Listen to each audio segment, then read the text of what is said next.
Pasamos a una parte más práctica de la ponencia en la que os voy a mostrar qué test hago yo para valorar a los corredores antes de ponerlos a correr. Incluso depende de lo que salga en los test, a veces no hace ni falta a ponerlos a correr. Eh, los utilizo básicamente para valorar la función de los principales músculos estabilizadores del plano frontal, de la extremidad inferior, que son el glúteo medio y el tibial posterior. Este esquema de Kaplanji me gusta mucho y se lo enseño a los pacientes y nos muestra cómo se comporta la pelvis en apoyo monopodal. Aquí sí que hay pierna, aquí no hay apoyo y es una palanca de primer grado clásica en la que esto sería el peso del cuerpo y si el glúteo medio, en este caso, no hiciese la fuerza suficiente, la pelvis caería contralateral. Y esto sucede habitualmente en corredores que tienen debilidad de los abductores de cadera, sobre todo el glúteo medio. Bueno, pues ese fallo del glúteo medio nos generaría un desequilibrio en toda la extremidad inferior.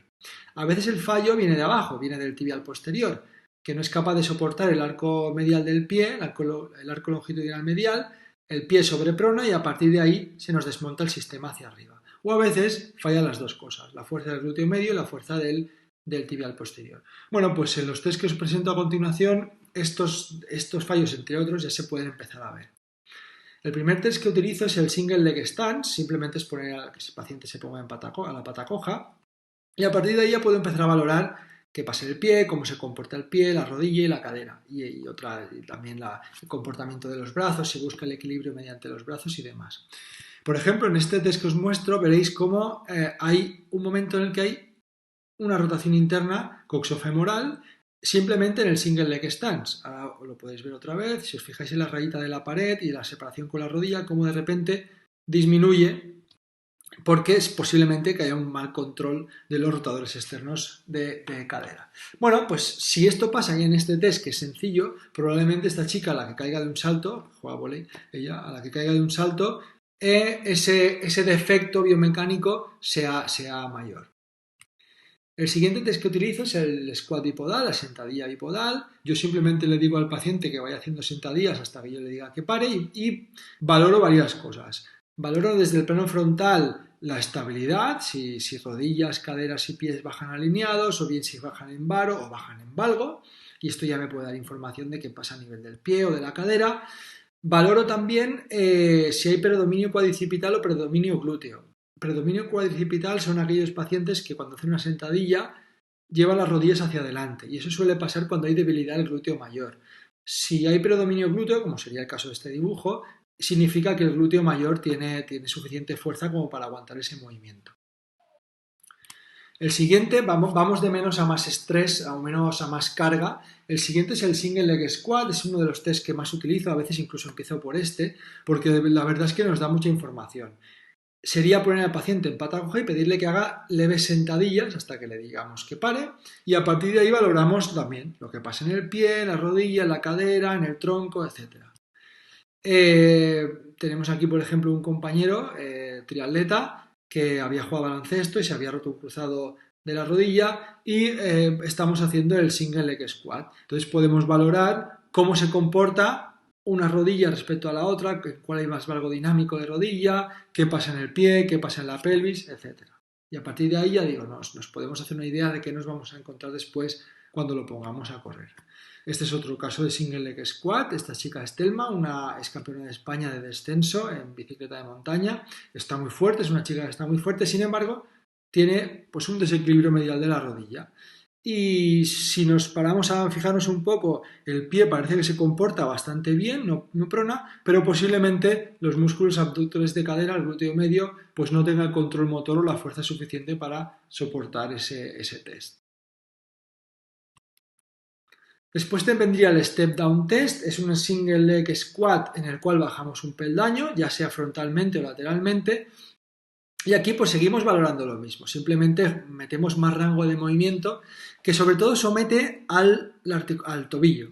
Aquí metemos un rango de flexión dorsal de tobillo que en caso de que no se tenga ese grado de flexión dorsal del tobillo, que no esté libre, veremos un valgo dinámico de rodilla, como es posiblemente aquí este caso. Este chico es fisioterapeuta, nadador de toda la vida y vemos cómo hay un déficit de flexión dorsal de tobillo que le lleva a llevar hacia medial su rodilla. Esto yo lo suelo grabar, como veis, a cámara lenta con una tablet o con el móvil, les pido que lo hagan a velocidad normal y yo les grabo a cámara lenta para ver si así se ve mejor el defecto biomecánico.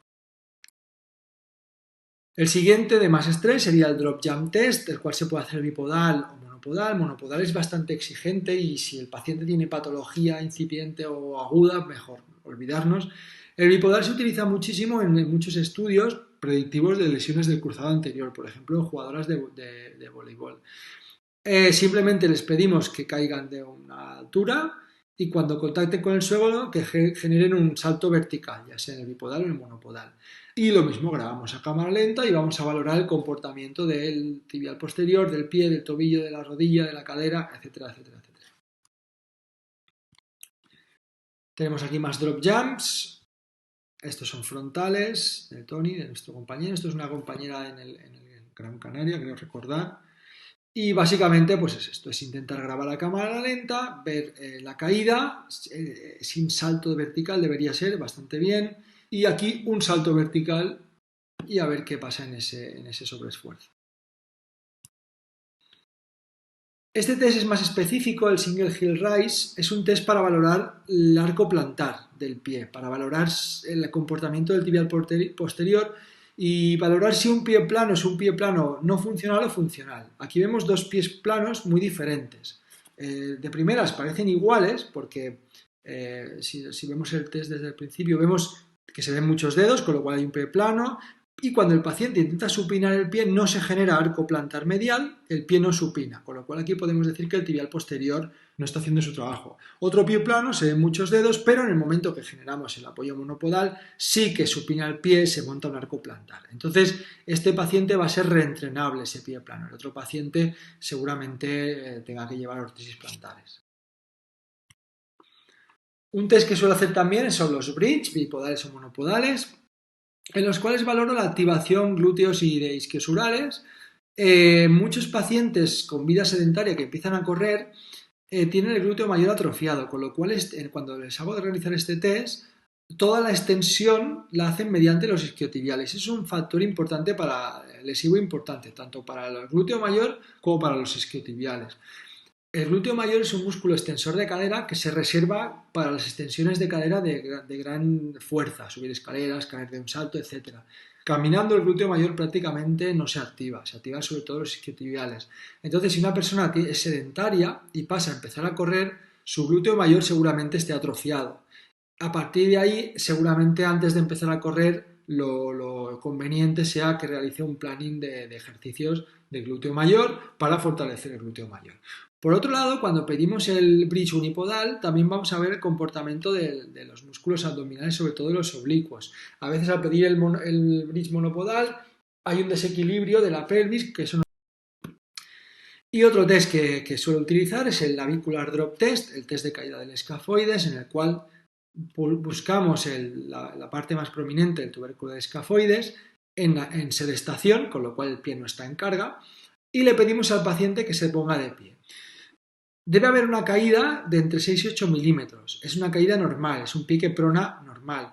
Si hay una caída excesiva, si hay una caída, por ejemplo, de 10 o 12 milímetros en esa medición, decimos que el pie sobreprona y esto suele ser también una muestra de debilidad del tibial posterior.